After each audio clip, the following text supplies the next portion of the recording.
Assalamualaikum warahmatullahi wabarakatuh. Kami dari kelompok 5 kelas Tadris Matematika 4C Fakultas Tarbiyah dan Ilmu Keguruan Institut Agama Islam Negeri Tulung Agung akan membahas materi tentang dasar-dasar teori graf. Kelompok kami yaitu Eva Anggraini, Ulfa Hasanah, Ermiatul Mahfudhoh, Najmul Laila, dan Lailatul Fadilah.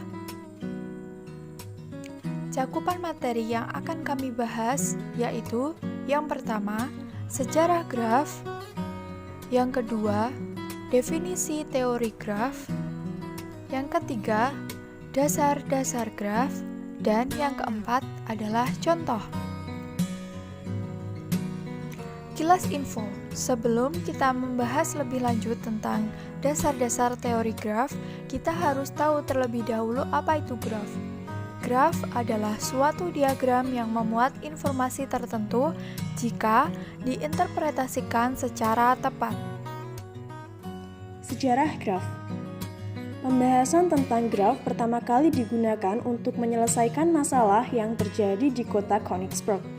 Pada tahun 1736, di kota terdapat sebuah sungai Pregal yang mengalir mengitari pulau Kneiphof lalu bercabang menjadi dua buah anak sungai. Sungai Pregal yang melalui Königsberg membagi wilayah daratan pada kota tersebut menjadi 4 bagian. Sungai tersebut ada 7 buah jembatan yang menghubungkan daratan yang dibelah oleh sungai tersebut. Mungkin untuk melewati 7 buah jembatan tersebut tepat 1 kali dan kembali ke tempat semula. Beberapa dari warga Königsberg memikirkan apakah mungkin berjalan di jembatan tersebut cukup hanya sekali. Seorang matematikawan Swiss, L. Euler, menemukan penjelasannya. L. Euler memodelkan masalah ini ke dalam graf. Daratan atau tempat-tempat yang dihubungkan oleh jembatan dinyatakan sebagai titik yang disebut simpul dan jembatannya dinyatakan sebagai garis yang disebut sisi. Jawaban yang dikemukakan Euler adalah orang tidak mungkin melalui ketujuh jembatan itu masing-masing 1 kali dan kembali lagi ke tempat asal keberangkatannya. Alasannya adalah karena derajat di sini adalah banyaknya garis yang bersisian dengan titik.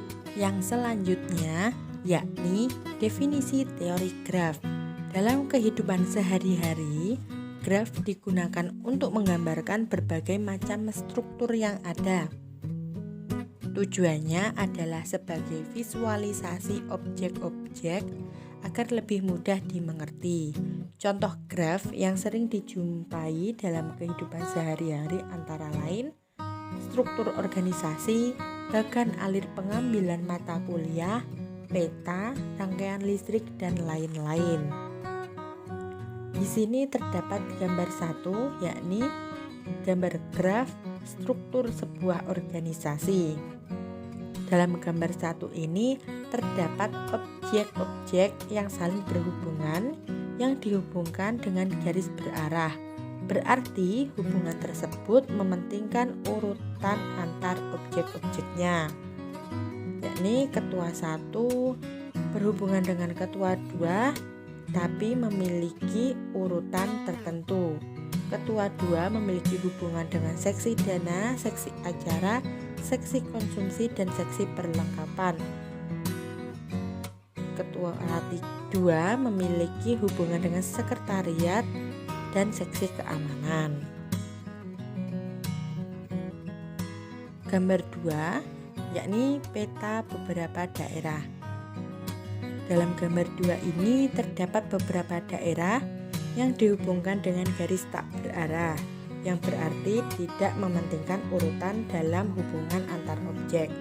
Dapat kita ketahui bahwa daerah A berhubungan dengan daerah B dengan jarak 200 km. Berarti jarak tersebut akan sama dengan jarak dari daerah B ke daerah A, yakni sama-sama 200 km. Apabila jarak dua tempat tidak sama jika dibalik, misalnya karena harus melalui jalan memutar, maka garis yang digunakan haruslah garis yang berarah. Tiap-tiap diagram memuat sekumpulan objek, yakni berupa kotak, titik, dan lain-lain, beserta garis-garis yang menghubungkan objek-objek tersebut. Garis bisa berarah ataupun tidak berarah. Garis yang berarah biasanya digunakan untuk menyatakan hubungan yang mementingkan urutan antar objek. Urutan objek akan mempunyai arti yang lain jika arah garis diubah. Contohnya seperti pada gambar 1 tadi. Sebaliknya, garis yang tidak berarah digunakan untuk menyatakan hubungan antar objek-objek yang tidak mementingkan urutan. Contohnya seperti gambar 2. C. Dasar-dasar graf. Definisi 8.1. Graf G didefinisikan sebagai pasangan himpunan V dan E yang berhingga, yaitu di mana V adalah himpunan titik-titik dari simbol-simbol atau vertices atau node, dan E di sini adalah himpunan sisi, edges atau arch yang menghubungkan sepasang simbol. Definisi 8.1 ini menyatakan bahwa V itu tidak boleh kosong, sedangkan E boleh kosong. Jadi, sebuah graf dimungkinkan tidak mempunyai sisi satu buah pun, tetapi simpulnya harus ada, minimal harus satu. Graf yang hanya mempunyai satu buah simpul tanpa sebuah sisi pun dinamakan graf trivial. Simpul pada graf dapat dinomori dengan huruf seperti A, B, C sampai Z dengan bilangan asli 1, 2, 3 dan seterusnya atau gabungan dari keduanya. Sedangkan sisi yang menghubungkan simpul U dengan simpul V dinyatakan dengan pasangan U, V akan dinyatakan dengan lambang E1, E2, E3 dan seterusnya. Dengan kata lain, jika E adalah sisi yang menghubungkan simpul U dengan simpul V, setiap graf berhubungan satu atau dua titik. Titik-titik tersebut dinamakan titik ujung.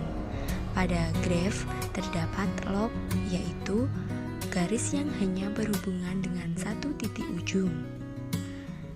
Terdapat juga garis paralel. Garis paralel ini merupakan dua garis berbeda yang menghubungkan titik yang sama. Nah, dua titik dikatakan berhubungan jika ada garis yang menghubungkan antara keduanya. Ada juga titik terasing. Titik terasing ini merupakan titik yang tidak memiliki garis yang berhubungan dengannya. Dalam graf terdapat graf kosong, graf berarah, dan graf tak berarah. Nah, di sini graf kosong merupakan graf yang tidak memiliki titik. Sedangkan graf berarah jika semua garisnya itu berarah. Atau bisa disebut dengan directed graph atau bisa disingkat dengan digraph. Sedangkan graf tak berarah yaitu jika semua garis titiknya itu tidak berarah. Apabila disebutkan hanya graf saja, maka yang dimaksud di sini adalah graf tak berarah. Problem and solution. Contoh 1. Misal ada 7 kota yaitu A, B, C, D, E, F, dan G yang beberapa di antaranya dapat dihubungkan secara langsung dengan jalan dekat. Hubungan-hubungan langsung yang dapat dilakukan adalah sebagai berikut. A dengan B dan D, B dengan D, C dengan B, E dengan F. Buatlah graf yang menunjukkan keadaan transportasi di 7 kota tersebut. Penyelesaiannya, misalkan kota-kota dianggap sebagai titik-titik. Dua titik atau kota dihubungkan dengan garis bila dan hanya bila ada jalan yang menghubungkan langsung kedua kota tersebut. Untuk itu, keadaan transportasi di 7 kota dapat dinyatakan dalam gambar sebagai berikut. Dalam graf tersebut, E1 berhubungan dengan titik A dan B. Kedua-duanya disebut titik-titik ujung E1. Titik A dan B dikatakan berhubungan. Sedangkan A dan C tidak berhubungan karena tidak ada garis yang menghubungkannya secara langsung. Titik G adalah titik terasing karena tidak ada garis yang berhubungan dengan titik G. Dalam interpretasinya, kota G merupakan kota yang terasing karena tidak dapat dikunjungi dari kota-kota lain dengan jalan darat. Contoh 2. Dalam graf G, pada gambar di atas, tentukan A. Himpunan titik-titik, himpunan garis-garis, titik-titik ujung masing-masing garis, dan garis paralel. B. Lob dan titik terasing. Dalam graf tak berarah yaitu garis E dengan titik ujung A, B menyatakan suatu garis yang menghubungkan titik A dengan titik B. Sedangkan graf berarah yaitu garis tersebut menyatakan sebuah garis dari titik A dan B. Dengan diketahuinya graf, maka himpunan garis, titik, serta titik-titik ujungnya adalah tunggal. Akan tetapi, hal ini tidak berlaku ketika diketahui himpunan garis, titik, dan titik-titik ujung garis, maka dapat membentuk beberapa graf yang berbeda. Perbedaan ini terletak pada panjang garis, kelengkungan garis, serta posisi titik yang berbeda antara satu graf dengan graf lainnya. Akan tetapi, visualisasi antara titik dan garis, panjang garis, kelengkungan, posisi titik, dan lain-lain tidak berpengaruh. Sehingga, graf-graf tersebut merupakan graf yang sama tetapi memiliki bentuk yang berbeda. Yang pertama, kita menentukan himpunan titik-titik. Kita simbolkan sebagai berikut. Di sini terdapat titik V1, V2, V3, V4, V5, V6, sama V7.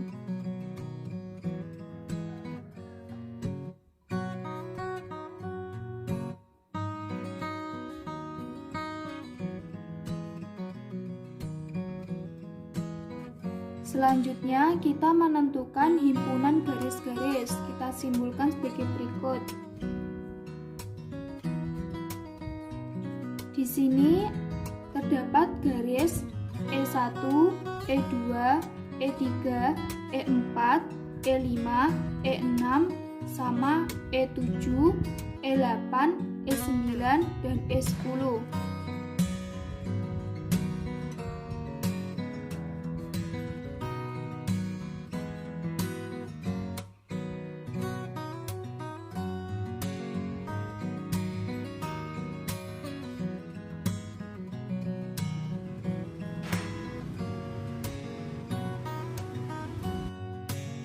Selanjutnya, kita menentukan titik-titik ujung masing-masing garis.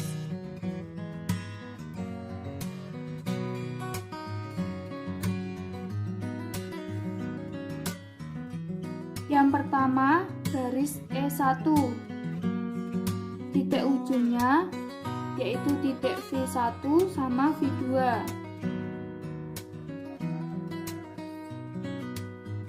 Selanjutnya, garis E2, titik ujungnya V1 sama V2.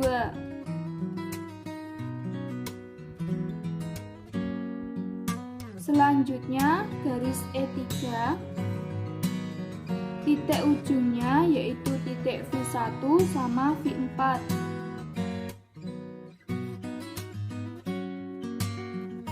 Selanjutnya, garis E4, titik ujungnya titik V1 sama V4.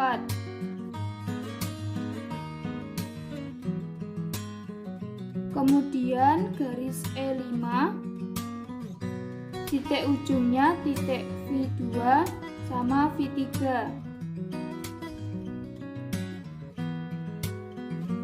Selanjutnya garis E6, titik ujungnya titik V3 dengan V4.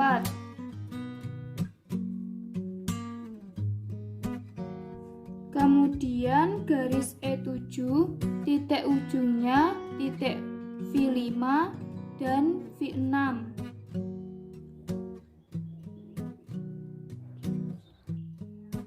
Selanjutnya garis E8, yaitu titik ujungnya titik V6. Kemudian garis E9, titik ujungnya titik V5. Selanjutnya garis E10, titik ujungnya titik V3. Kemudian selanjutnya kita menentukan garis paralel, yaitu garis E1 dengan E2 yang keduanya menghubungkan titik V1 dan V2.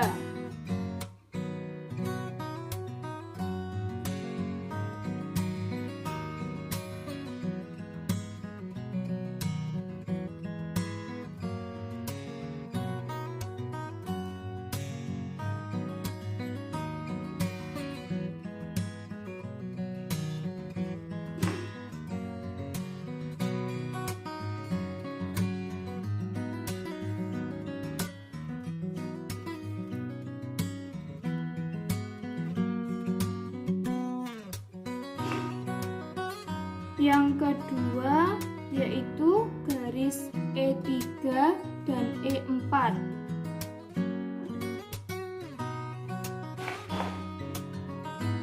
Yang keduanya menghubungkan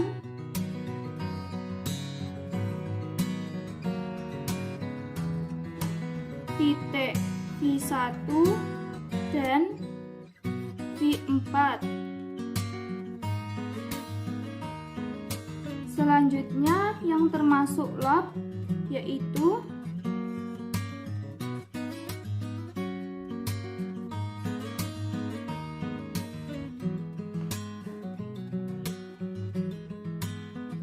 garis E8, E9, dan E10.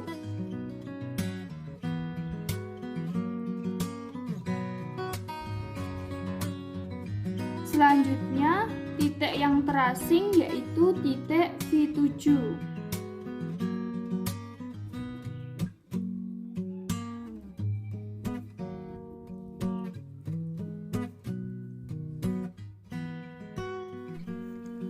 Itu saja materi yang dapat kami sampaikan. Bila ada tutur kata yang kurang berkenan, kami mohon maaf. Wassalamualaikum warahmatullahi wabarakatuh.